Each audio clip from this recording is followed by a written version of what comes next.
Chapter number 9 जी। Chapter 9 issue of debentures. बस करो भाई। शेयर कैपिटल और डिबेंचर्स ये दोनों हैं sources of finance for company form of organisation. Company जब शेयर्स इश्यू करती है तो क्रिएट करती है शेयर होल्डर जो कि होते हैं ओनर्स। अगर 11th स्टैंडर्ड की बात करूं तो cash account debit to capital account, यहां पर ओनर ने बिजनेस में क्या इंट्रोड्यूस किया? कैपिटल। उसके बाद भी अगर बिजनेस को पैसा चाहिए तो वो बैंक से लेता है लोन। एंट्री बनती है bank account debit to bank loan, या आउटसाइडर से लेता है loan, either in the form of cash और in the form of cheque. वो है सोल प्रोप्राइटरशिप। ये है company form of organisation. Companies भी बैंक से लोन लेती हैं, लेकिन जो कंपनीज बैंक से लोन लेती है, बैंक की लोन देने की एक लिमिट है और उसने बहुत सारी कंपनीज को लोन देना है। इसीलिए एक इंस्ट्रूमेंट डिवाइस हुआ to facilitate the financial needs of company form of organisation. Instrument का नाम है डिबेंचर। बेसिकली अपने दिमाग में डिबेंचर को मान के चलो loan taken by the company, not from the bank but from the general public. जैसे जनरल पब्लिक को क्या इशू किए थे? शेयर्स। बदले में क्या लिए थे? पैसे। सिमिलरली कंपनी पब्लिक को क्या इशू करेगी? डिबेंचर। और बदले में क्या लेगी? पैसे। अब ये लोन है। Loan carries a fixed rate of interest और a fluctuating rate of interest. That fluctuating rate of interest fluctuates with the market rate. आप पब्लिक हो, अगर आप बैंक में पैसा जमा करा रहे हो और आपको 8% मिल रहा है इंटरेस्ट, तो आप कंपनी के डिबेंचर तभी खरीदना पसंद करोगे अगर कम से कम आपको कितना मिलेगा? 8%। उतना ही। अब डिबेंचर और बैंक में पैसा जमा कराने में एक फर्क है। बैंक में पैसा जमा कराओगे 8% इंटरेस्ट मिलेगा। 10 लाख जमा कराया, 8% 80,000, तो हर साल आपका पैसा 10 लाख ही रहेगा अगर आप 80,000 का इंटरेस्ट विड्रॉ कर लोगे। लेकिन जो आपका डिबेंचर है वो ट्रेडेबल है, like share in the market. उसकी वैल्यू में एप्रिसिएशन हो सकती है। तो basically debenture is a loan taken by the company from the general public and not from the bank. अब अगर कोई भी ट्रांजैक्शन करते हो, बैंक से आप लोन लेते हो, तो बैंक आपको लोन सैंक्शन लेटर देता है जिसमें बताया जाता है कितना लोन आपने लिया, इसकी रीपेमेंट की टर्म्स एंड कंडीशंस क्या है, और ये लोन सिक्योर कैसे किया गया है। सिक्योर का मतलब इन द प्रैक्टिकल वर्ल्ड कोई भी आपको पैसा उधार देगा तो बदले में सिक्योरिटी मांगेगा कि कल को आप पैसा वापस दे ना पाए तो पैसा डूब जाएगा, तो उसके अगेंस्ट कोई ना कोई सिक्योरिटी होगी। वो सिक्योरिटी आपकी लैंड एंड बिल्डिंग हो सकती है, गोल्ड हो सकता है, आपका स्टॉक हो सकता है, मशीनरी हो सकती है। ये एसेट्स जो हैं वो आप एज अ सिक्योरिटी, सिंपल भाषा में गिरवी रखते हो, मॉर्गेज करते हो, तो इसे बोलते हैं लोन लेना। अब जब कंपनी जनता को डिबेंचर इशू करती है और बदले में उनसे पैसे लेती है, तो उन्हें डिबेंचर सर्टिफिकेट दिया जाता है। उस डिबेंचर सर्टिफिकेट पे लिखा होता है कि कितने debentures, that is units like shares, company आपको इशू कर रही है। एक यूनिट की फेस वैल्यू क्या है, उस डिवेंचर पे कितने % कंपनी आपको इंटरेस्ट देगी, और इस डिवेंचर के पैसे कंपनी आपको कब वापस करेगी और कैसे वापस करेगी। यह सब कुछ लिखा होता है उस सर्टिफिकेट पे, जो कि प्रूफ है कि आपने कंपनी को पैसा उधार दिया है। यह है बेसिक सेटअप डिवेंचर का। अब इसकी journal entries same as share capital. हाँ जी, शेयर कैपिटल का जब चैप्टर किया था, कंपनी ने 1,00,000 शेयर इशू किए, 100 रुपए का एक, सारे पैसे इकट्ठे मंगा लिए। Journal entry please. Bank account debit and allotment amount 1 crore. दूसरी entry 2 share capital, replace share word with debenture in the first entry. Bank account debit to debenture, second entry share capital को रिप्लेस कर दो -% debenture से, 2% debenture. ये -% क्या है, rate of interest. अगर 9% debenture है तो आप लिखेंगे टू 9% डिवेंचर अकाउंट, 6% डिवेंचर है तो आप लिखेंगे टू 6% डिवेंचर अकाउंट। अगर रेट ऑफ इंटरेस्ट मेंशन नहीं है तो आप लिखेंगे टू -% डिवेंचर अकाउंट। खत्म होगी जी। Issue of debentures at par, amount is receivable in lump sum. इसी को इंस्टॉलमेंट्स में कर लो। बोलो जी, अब सीधी डिवेंचर पे आओ। 100 रुपए का डिवेंचर 40 और 60 ले आओ जी। पहली एंट्री 40 रुपए से हो गई। अगली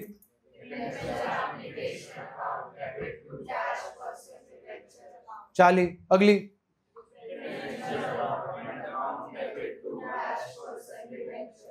अगली। अगर फर्स्ट कॉल हो तो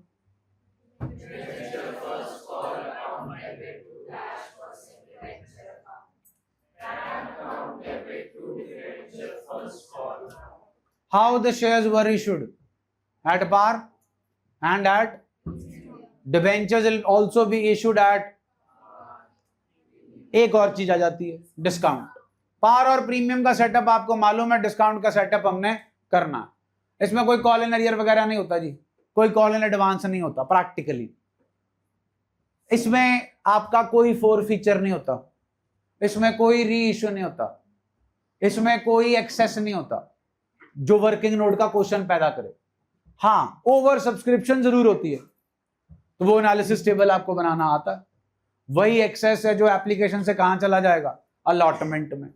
99% अगर इशू की एंट्रीज आती हैं तो 4 एंट्रियों में कहानी खत्म हो जाती है, 2 एप्लीकेशन की, 2 अलॉटमेंट की, गेम ओवर। इसमें बेसिकली जो एंट्रीज आती हैं वो आती हैं 6 डिफरेंट केसेस। आपको इशू तो पता है, पार पे, प्रीमियम पे और डिस्काउंट पे। 10 का शेयर 10 में पार, 10 का शेयर 12 में प्रीमियम, 10 का शेयर 8 में डिस्काउंट, तो शेयर की जगह डिवेंचर लगा लो। अब जब आप शेयर की बात करते थे तो हमारा कंसर्न सिर्फ पैसे बटोरने से होता था, कभी पैसे देने की सोची थी शेयर कैपिटल में पूरे? क्योंकि शेयर रिडीमेबल होता है only at the time of winding up of the company या स्पेशल सिचुएशंस में बाय बैक, जिसके लिए हम अपने सिक्योरिटी प्रीमियम को यूटिलाइज करते हैं। लेकिन वो शेयर था, शेयर होल्डर ओनर था। यहां डिवेंचर होल्डर कौन है? लेंडर। क्रेडिटर वो होता है जनाब जिससे आप उधार पे माल खरीदते हो, लेंडर वो होता है जो आपको उधार पे पैसा देता है, गुड्स नहीं देता। तो who is a debenture holder? Lender. तो भैया उधार अगर किसी को दिया है या किसी से उधार लिया है तो वापस भी करना पड़ेगा। इशू ऑफ डिवेंचर इज उधार लेना, तो उधार वापस करना।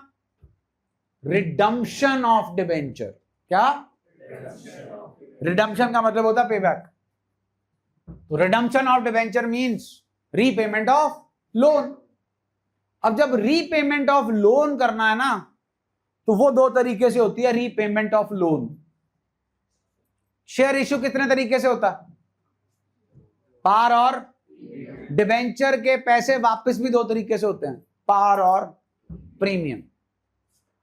Issue of shares at premium, 10 का शेयर 12 में कंपनी को कितने मिलेंगे? 12। ये कंपनी को मिलेंगे। एक्स्ट्रा कितने मिल रहे हैं? इस एक्स्ट्रा का नाम। अब बात हो रही है रिडम्पशन की। यहां कंपनी को पैसा मिलेगा रिडम्पशन के टाइम पे कि कंपनी वापस करेगी? तो वापस होती है दो तरीके से, एट पार एंड एट। अब ये प्रीमियम और पिछले प्रीमियम में फर्क है, जमीन आसमान का फर्क है। ये जो पिछला प्रीमियम जो आप पिछले चैप्टर में करके हटे हो, वो प्रीमियम था जो कंपनी को शेयर होल्डर से, ये वो प्रीमियम है जो कंपनी ने डिबेंचर होल्डर को देना है। 100 के बदले में 110। ध्यान से सुनिए,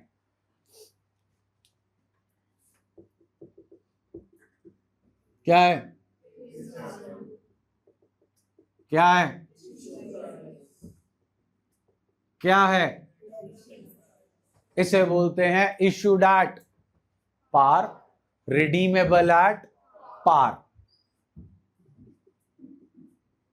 इसे बोलते हैं इशूड एट, रिडीमेबल एट। इसे बोलते हैं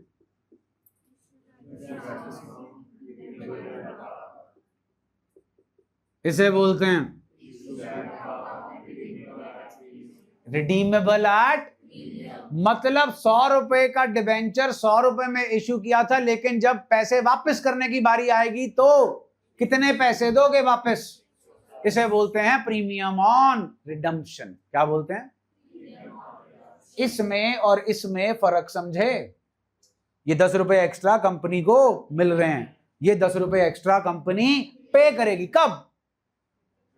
रिडम्पशन के टाइम पर, जब डिबेंचर होल्डर को उनका पैसा वापस मिलेगा। Issued at, redeemable eight, issued at, redeemable eight. ये 6 केसेस हैं जी जिनकी एंट्रीज अपने को करनी होती है। These are the 6 cases in this chapter. Share capital balance sheet में दिखाई थी जी, अब डिबेंचर दिखाएंगे बैलेंस शीट में। शेयर कैपिटल कहां आती थी? शेयर होल्डर फंड में। ये कहां आएगी जी? लॉन्ग टर्म बोरोइंग्स में और शॉर्ट टर्म बोरोइंग्स में। बोरोइंग समझते हो? बोरोइंग्स मींस उधार। उधार लॉन्ग टर्म होगा या बस जी, लॉन्ग टर्म या शॉर्ट टर्म। एक और टॉपिक आता है जी, issue of debentures for consideration, like issue of shares for consideration. लेकिन शेयर इशू होते थे सिर्फ ऐसे, डिबेंचर इशू होता है ऐसे भी। तो ये एक एक्स्ट्रा स्टेप आएगा आपके पास, इशूड एट डिस्काउंट। फिर एक टॉपिक आता है जी, issue of debentures as collateral security. That's it, chapter खत्म। यही आपका चैप्टर है। थ्योरेटिकली भी आता है जी इसमें से क्वेश्चन, प्रैक्टिकली भी आता है इसमें से क्वेश्चन। चलिए खोलिए बुक, चैप्टर नंबर 9 जी, मीनिंग एंड कैरेक्टरिस्टिक्स और features of debenture. Debenture is a written acknowledgement of, debenture is a written instrument or issued by the acknowledging the borrowing, that is debt. The terms of principal and at a are in the document. Section 2 subsection 30 Companies Act का कहता है debenture includes debenture stock, bonds and any other of the, जो क्या सबूत दे, debt whether constituting on the, of the, और मतलब security है कि नहीं इस उधार के against. A debenture is a document given by a company as an evidence of a debt to the holder, usually arising out of a loan and most commonly secured by a charge. Charge का मतलब जी कुछ ना कुछ company ने उनको security के तौर पे दे रखा है, दैट इज गिरवी कर रखा है। गिरवी इन द सेंस आगे आएगा जी, चार्ज तब आपको क्लियर कर दूंगा। आओ जी, thus debenture is borrowing of the and the person to whom debentures issued are called. चलिए जी, कैरेक्टरिस्टिक्स, इसमें से एक नंबर का एमसीक्यू बन जाता होता जी आपका। Characteristics of features of debenture, पहला जी, इट्स अ रिटर्न और acknowledging by the mode and of and is third rate of on the is, it is a practice to prefix with the rate of, for example if the rate of interest is, the title of the debenture will be fourth, fifth,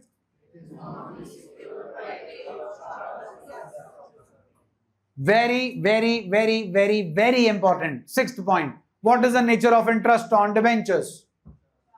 Kalla charge नहीं जी, interest on debenture is a means whether or next। हाँ जी, क्या लिखा है? James bond वाला bond नहीं जी। पहले जमाने में डिबेंचर को बॉन्ड के नाम से ही जाना जाता था। Bond like is an of issued and on the expression bond is synonymous with where the is not, rather the amount on is, examples of bonds are and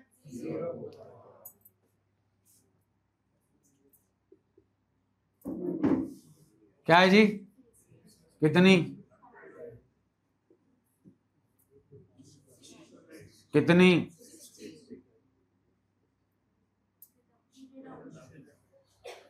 इस डिवेंचर पे कोई इंटरेस्ट नहीं मिलेगा।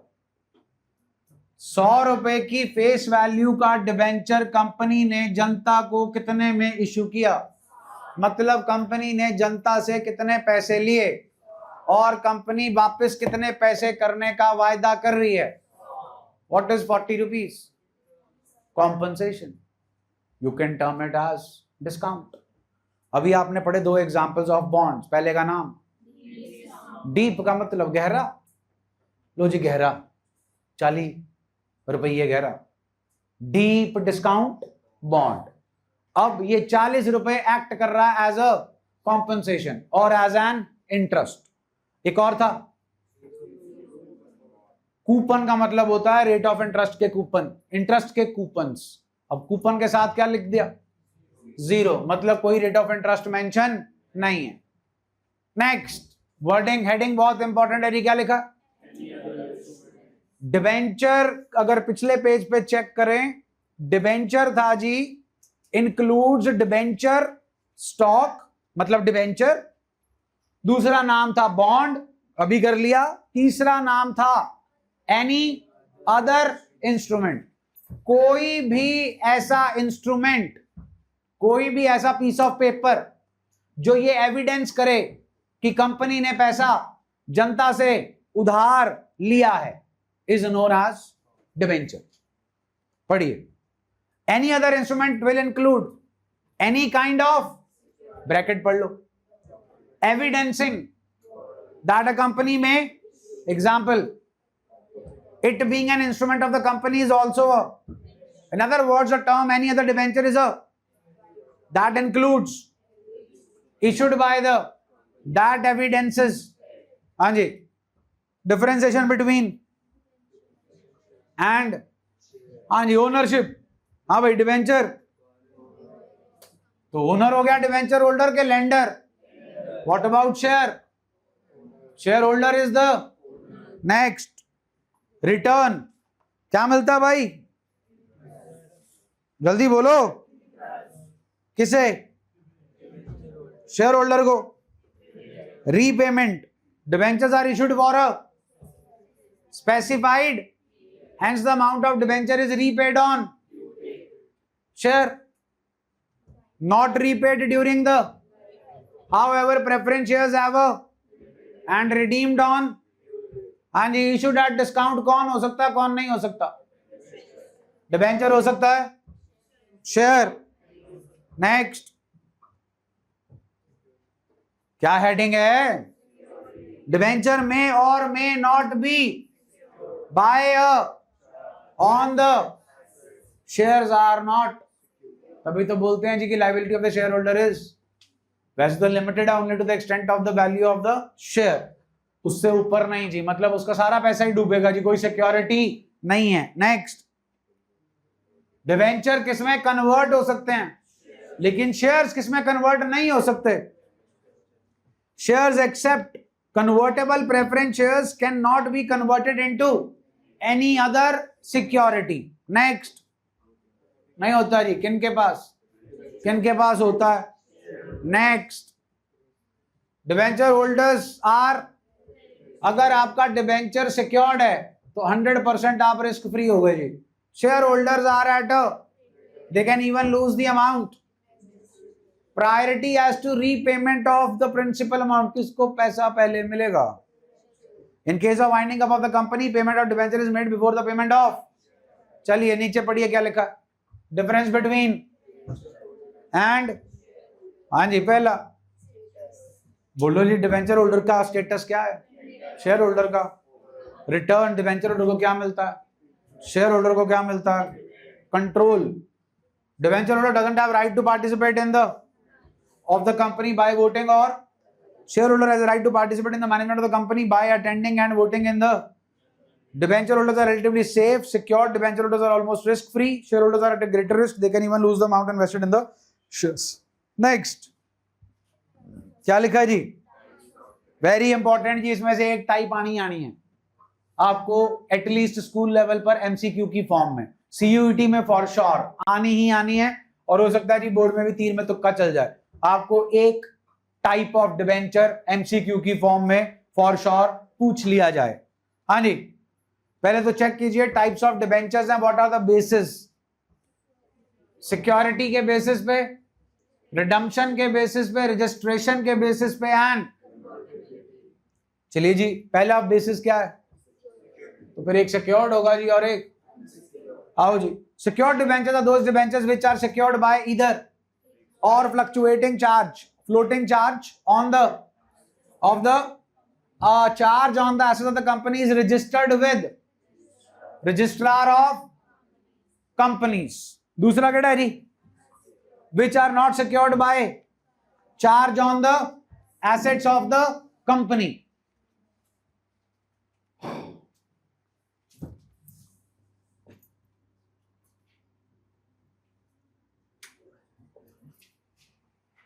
कंपनी ने 1,10,000 debenture 100 रुपए का issue किया, कितने का होगा जनाब?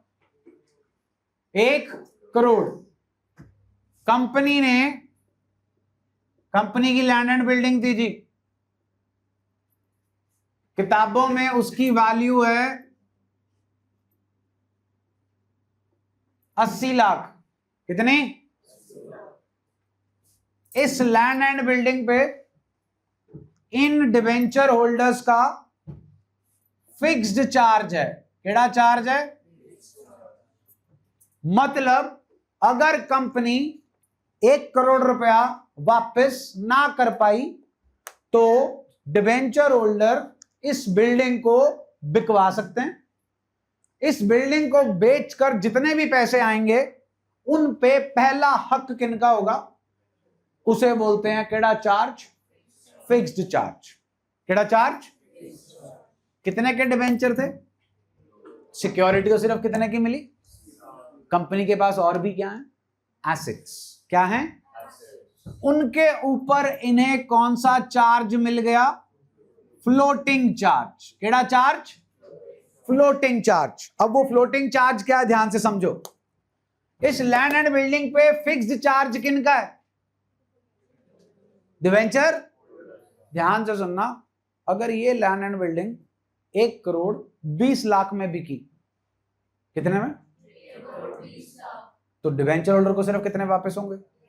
1 करोड़। बचे कितने? तो 20 लाख क्या कहलाएगा? Floating charge. वो इनको नहीं मिलेगा, वो और लेंडर्स को मिलेगा। कहानी समझ में आई जी? फिक्स्ड चार्ज में आपको बता दिया जाता भाई ये एसेट तुम्हारा है, अगर हम पैसे ना दे पाए तो इसको बेचकर तुम्हारी भरपाई कर देंगे। फ्लोटिंग चार्ज होता भाई इसके अलावा बाकी के जो एसेट्स हैं उन पे तुम्हारा क्या है? Floating charge. आओ पढ़ो अब पहले।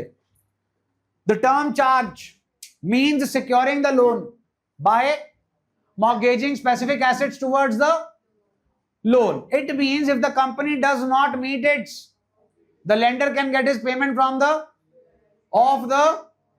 or in case of winding up of the company from the official, a charge may be or पढ़ो जी fixed, a charge created on definitive assets of such as land and building, machinery, etc. is known as a charge. Is a when no specific asset but all assets, say except charged by way of are charged as a floating charge holder has a overrun for settling his in the event of up of the company. समझ आ गया जी? अब fix charge तो इस land and building पे दे दिया, company के और भी एसेट्स होंगे, उन सब पे इन डिवेंचर होल्डर का केड़ा चार्ज आ गया? फ्लोटिंग। सपोज कंपनी के पास है शेयर कैपिटल, कंपनी के पास है ये वाले डिवेंचर, और कंपनी के पास है क्रेडिटर्स। क्रेडिटर्स हैं अनसिक्योर्ड। क्या है क्रेडिटर्स? वाइंडिंग अप हो रही है, कंपनी इस बिल्डिंग को बेचकर 80 लाख ही ले पा रही है। कितने बचे? कंपनी के पास एसेट्स और भी थे, उन एसेट्स को बेचकर कंपनी लेकर आ पा रही है 25 लाख रुपए। कितने? अब कंपनी की लाइबिलिटी जो है वो है शेयर कैपिटल, सबसे एंड में नंबर आएगा। फिर कंपनी के पास है डिबेंचर्स और कंपनी के पास है क्रेडिटर्स। क्रेडिटर्स भी कंपनी के पास है 20 लाख के। कितने के? इसको बेचकर 80 लाख आया, बाकी बचे एसेट्स को बेचकर कितना आया? 25 लाख। इनके कितने बचे हुए हैं अभी? 25 लाख में से इन्हें कितने मिलेंगे? और क्रेडिटर को जो बचा खुचा है वो मिलेगा, दैट इज 5 लाख। क्रेडिटर भी कितने के थे? 20 लाख, लेकिन वो क्या थे? अनसिक्योर्ड।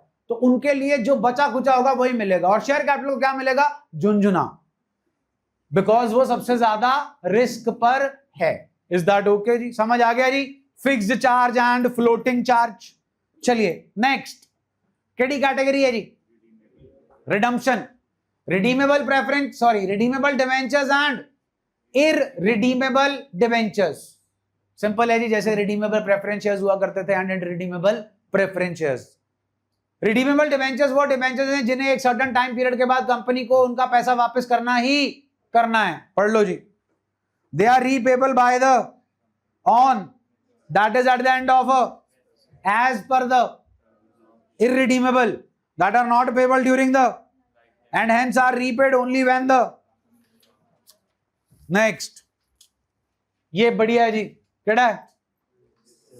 रजिस्टर्ड डिवेंचर्स और अनरजिस्टर्ड का एक और नाम है बेयरर डिवेंचर। रजिस्टर्ड डिवेंचर्स जी, इनका प्रॉपर रिकॉर्ड कंपनी के रिकॉर्ड्स में मेंटेन होता है। जिसके नाम पर डिवेंचर इशू हुआ है कंपनी उसी को इंटरेस्ट देगी, कंपनी उसी को डिवेंचर की मैच्योरिटी पे पैसा वापस करेगी। अगर आपके पास रजिस्टर्ड डिवेंचर है और आप इसे किसी को ट्रांसफर करना चाहते हो, तो जैसे आप प्रॉपर्टी ट्रांसफर करने पर रजिस्ट्री करवाते हैं, वैसे ही आपको इसे ट्रांसफर करने पर ट्रांसफर डीड बनवानी पड़ेगी। ट्रांसफर डीड की कॉपी आपको कंपनी में सबमिट करानी पड़ेगी। कंपनी उस ट्रांसफर डीड से यह पता लगा लेगी कि पहले किसके नाम पे था और अब किसके नाम पे ट्रांसफर हो गया है। अब जिसके नाम पर ट्रांसफर हो गया है, इंटरेस्ट उसी को मिलेगा और मैच्योरिटी पे डिवेंचर के पैसे भी उसी को वापस मिलेंगे। दूसरा कौन सा है जी? अनरजिस्टर्ड, और इसका कंपनी के पास कोई नाम पता रिकॉर्ड नहीं होता। इस सिस्टम में क्या होता है, कंपनी जो है वो डिवेंचर होल्डर को सर्टिफिकेट दे देती है, अब बेयरर डिबेंचर है, कंपनी ने मेरे को सर्टिफिकेट दिया, उस पर मेरा कोई नाम नहीं है जी, बस सर्टिफिकेट है कि मैंने 10 लाख के डिबेंचर खरीदे हैं। जिसके पास वो सर्टिफिकेट होगा वो कंपनी को दिखाएगा और पैसा ले लेगा। It is known as bearer. हो जाग जाई रो, लोरी ना सुना रहा मैं। जिसके पास वो सर्टिफिकेट होगा वो पैसा ले लेगा। अब पॉइंट आता है इंटरेस्ट का।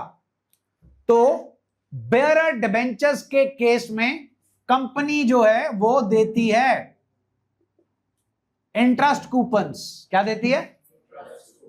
सपोज कंपनी ने आपको 1 लाख रुपए के डिबेंचर्स दिए और 1 लाख के हैं 9% debentures.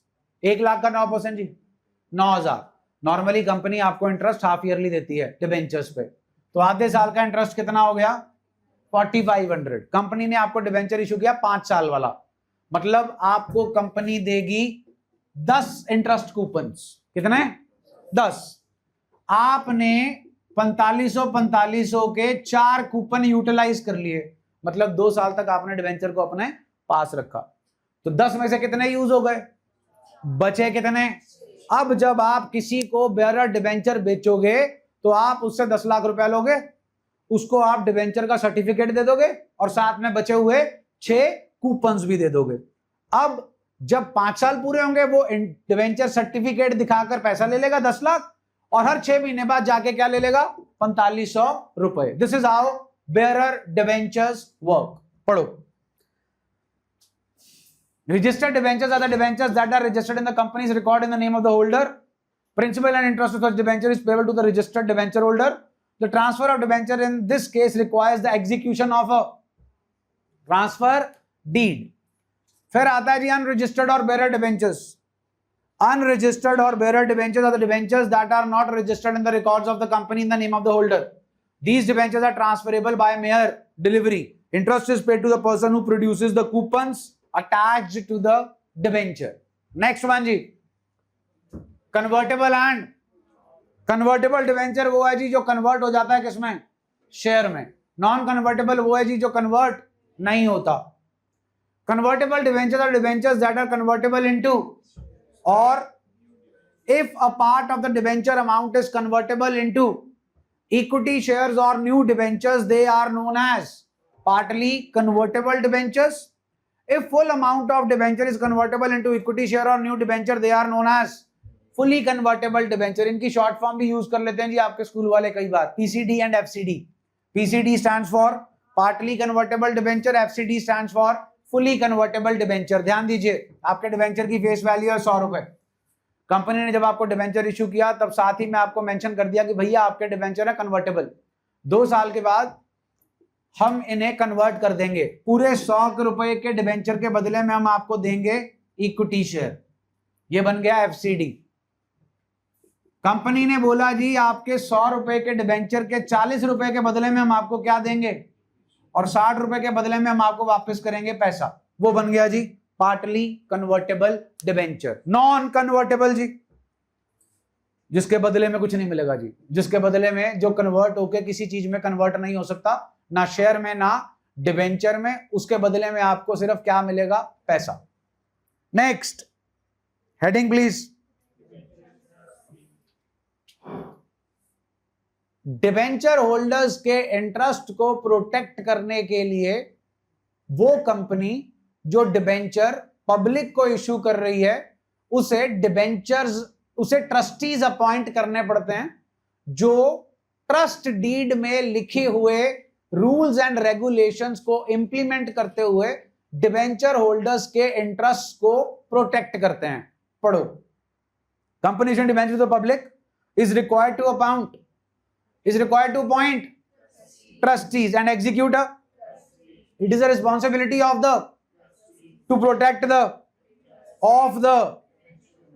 through granted by trust deed. Clear है जी? जल्दी बोलो। हाँ जी, अगला जी क्या लिखा है जी? हेडिंग पढ़ो। सुना नहीं जी? डिबेंचर क्या है जी?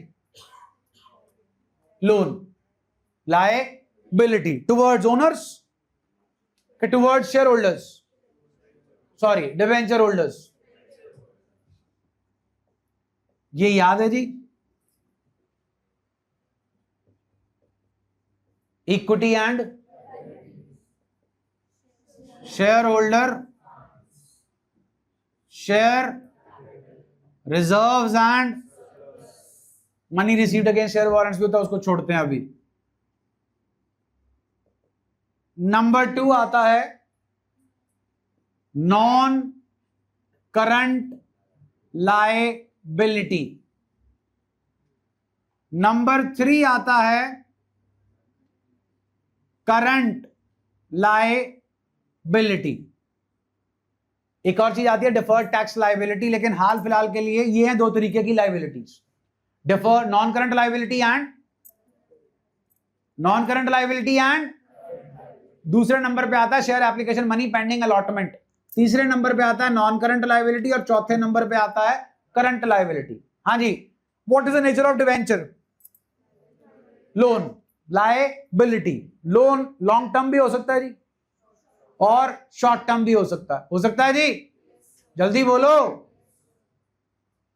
तो लॉन्ग टर्म होगा तो यहां आ जाएगा और शॉर्ट टर्म होगा तो यहां आ जाएगा। अब यहां पर एक हेडिंग आती है लॉन्ग टर्म बोरोइंग्स, क्या आता है? और यहां पे भी एक हेडिंग आती है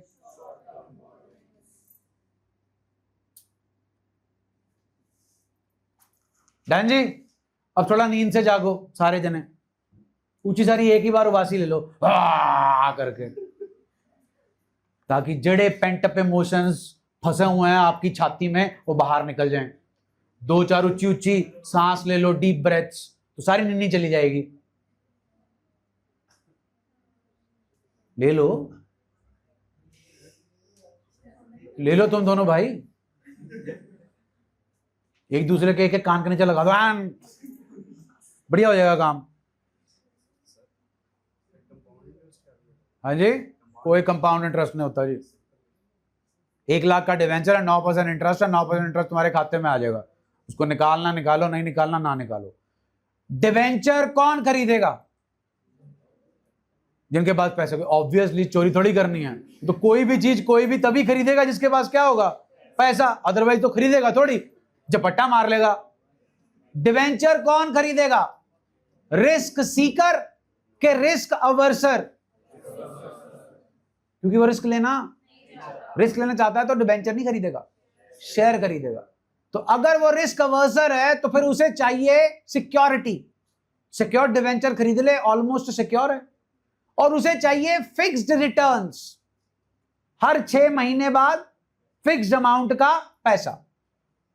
बूढ़े लोग, ठीक है जी, या जिनकी कोई ज्यादा एस्पिरेशंस नहीं है, सिंपल एक फिक्स कमाई आती रहे, अपना गुजारा चलता रहेगा, इसीलिए कंपाउंड इंटरेस्ट नहीं लगता। क्या लगता है? Simple interest. आपको उन्होंने इंटरेस्ट दे दिया, अब आप क्लेम करो ना करो ये आपकी सिरदर्दी है, उन्होंने हटा दिया, वो कंपाउंड इंटरेस्ट थोड़ी देते रहेंगे आपको। हाँ जी, यहां तक क्लियर है? कब डिसाइड होगा कि डिवेंचर यहां आना है कि यहां आना है? सोचो।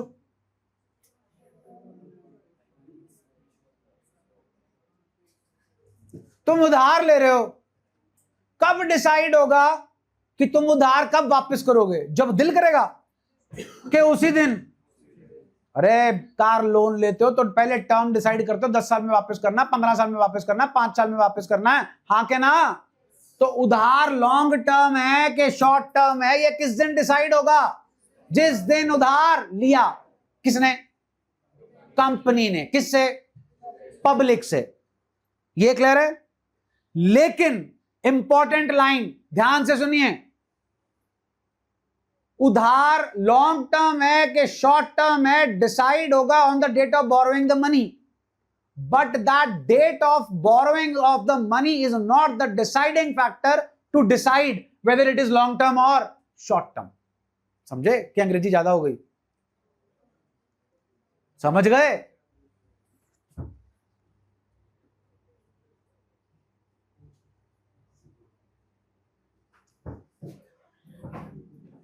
1 अप्रैल 2025 को डिवेंचर इशू किए। क्या इशू किए?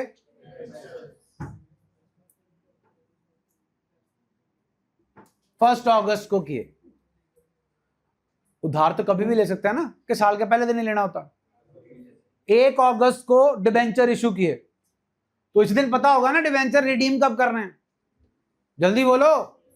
हमने डिवेंचर रिडीम करने हैं 2030 में, 26, 27, 28, 29, 30, 5 साल बाद।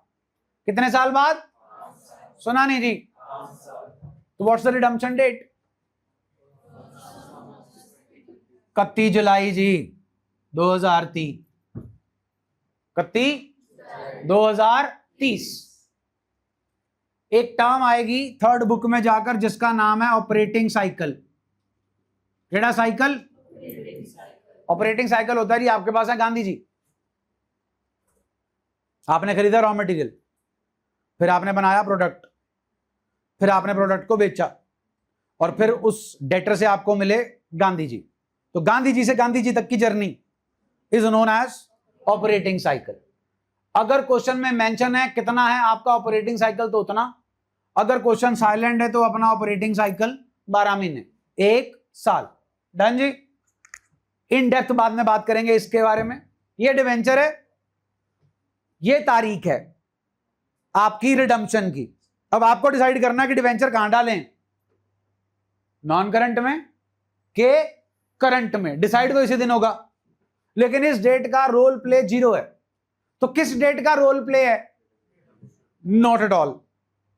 इस तारीख के बाद बैलेंस शीट कब बनाओगे? 31 मार्च 2026। This is the date. क्योंकि जनाब इस दिन आपने बैलेंस शीट नहीं बनानी, इस दिन आपने एंट्री कर दी bank account debit to debenture application and allotment, debenture application allotment account debit to debenture. कहानी खत्म। तलवार आपके सिर पे नहीं है डिसाइड करने के लिए कि इसे कहां डालें, नॉन करंट में डालें के करंट में डालें, लॉन्ग टर्म बोरोइंग्स में डालें के शॉर्ट टर्म। वो कब डिसाइड करना पड़ेगा? जब क्या बनाओगे। तो इस बैलेंस शीट के अगले 12 महीने के अंदर अंदर क्या आपने 10 लाख के डिवेंचर्स को वापस करना है? जल्दी बोलो। नहीं करना तो आपका डिवेंचर है क्या है? इसके बाद भी बैलेंस शीट बनेगी। 31 मार्च 2000 के 12 महीने में करना है, 31 मार्च 2028 के 12 महीने में करना है, 31 मार्च 2029 के 12 महीने में करना है। नहीं करना जी, नहीं करना। 31 मार्च 2019 से 29 से 12 महीने आगे जाओ। 31 मार्च 2030 आपने कब करना है? 31 जुलाई। अब आए 31 मार्च 2030। 31 मार्च 2030। हाँ भाई, इसके 12 महीने में करना है कि नहीं करना? आप बताओ क्या लिखोगे? हाँ नहीं लिखेंगे हम शॉर्ट टर्म बोरोइंग्स के अंदर ही। याद है नोट्स 2? शॉर्ट टर्म बोरोइंग्स में लिखेंगे। शॉर्ट टर्म बोरोइंग्स में क्या लिखेंगे? ध्यान से सुनना। Current maturity of long term date. ये 10 लाख का डेट शुरुआत से कौन सा था? Long term. और अगले 12 महीने के अंदर अंदर इसने क्या हो जाना है? Mature. Current maturity of long term date. मैंने आपको एग्जांपल दिया डिबेंचर का, जहां पर डिबेंचर रिडीमेबल है लमसम में। प्रैक्टिकली सोचो, आपने उधार लिया। पहली बात तो तुम्हारे पास पैसा नहीं है, तुमने इसलिए उधार लिया। जिसके पास पैसा होता है वो उधार नहीं लेता। As simple as that. ये क्लियर है जी? और अगर तुम्हारे पास पैसा नहीं है, तुमने उधार लिया, तो तुम इतने योग्य कभी बन ही नहीं पाओगे कि तुम उधार को इकट्ठे वापस करो। इसीलिए उधार नॉर्मली कैसे रीपेबल होता है? इंस्टॉलमेंट्स में। कैसे रीपेबल होता है? मैंने तुम्हें सिंपल बताया कि सारा पैसा इकट्ठा वापस करना है। लेट अस सपोज हमें यह पैसा वापस करना है इंस्टॉलमेंट्स में। किसमें? कितना पैसा? 10 लाख 5 इंस्टॉलमेंट्स। कितनी में? सुना नहीं। कब उधार लिया? 1 अगस्त। 5 इंस्टॉलमेंट्स में वापस करना, तो पहली इंस्टॉलमेंट कब आएगी जी? हैं? हाँ 31 जुलाई 2000, फिर 20, 28, 29 एंड 30। डन।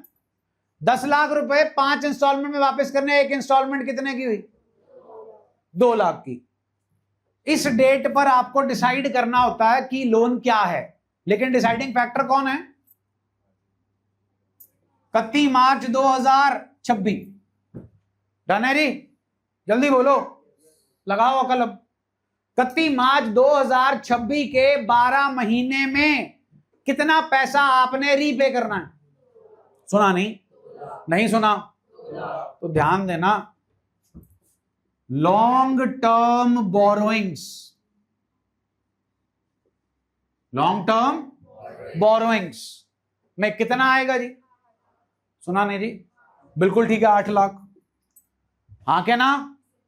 और 2 लाख कहां जाएगा जी? As a current maturity of. गलत जवाब, गलत जवाब। क्यों गलत जवाब? क्योंकि इसी दिन पता था आपको कि 10 लाख में से 2 लाख इस डेट के 12 महीने के अंदर अंदर रीपेबल है, तो वो 2 लाख आपका current maturity of long term date नहीं है। वो 2 लाख क्या है? Short term borrowings. और 8 लाख क्या है? Long term borrowings. ध्यान देना, मैंने इसी में तीनों चीजें समझा दी आपको। अब अगली बैलेंस शीट कब बनेगी? 31 मार्च। 10 लाख का उधार था जी, यहां पे 2 लाख का रीपे हो गया, बचा कितने का? मतलब ये वाला, मतलब ये वाला। अब ये ओरिजिनली कौन सा लोन है? शॉर्ट टर्म के लॉन्ग टर्म? इस 8 लाख में से 2 लाख रुपए आपने 12 महीने के अंदर अंदर, तो वो 12 महीने के अंदर अंदर पे होने वाले 2 लाख रुपए कहलाएंगे current maturity of long term debt, और 6 लाख जाएगा शॉर्ट, 6 लाख जाएगा लॉन्ग टर्म बोरोइंग्स में। आ गया समझ जी? तो एक ही में तीनों आ गए, लॉन्ग टर्म, शॉर्ट टर्म, और फिर आ गया जी current maturities of long term debt. I repeat again and again, the deciding factor is not the date of borrowing of the money, the deciding factor is the balance sheet. Example पे आओ और clear होगा। 9.5 page, second paragraph. Nirula limited के पास कितने debentures हैं? कितने के हैं? 9% डिवेंचर 100 रुपए का एक। रिडीमेबल कब है? ऑपरेटिंग साइकिल कितनी देर का है? बैलेंस शीट कौन सी जारी की है? 2000। अब आपको 31 मार्च 2024 की बैलेंस शीट में डिसाइड करना है कि ये डिबेंचर कहां दिखाए जाएं, long term borrowings, short term borrowings में, as a short term borrowing के as a current maturity of long term debt. Please खुद सोचो। 31 मार्च 2024 से पहले 12 महीने आगे जाओ। 31 मार्च 2025 तक तो रीपे नहीं करने।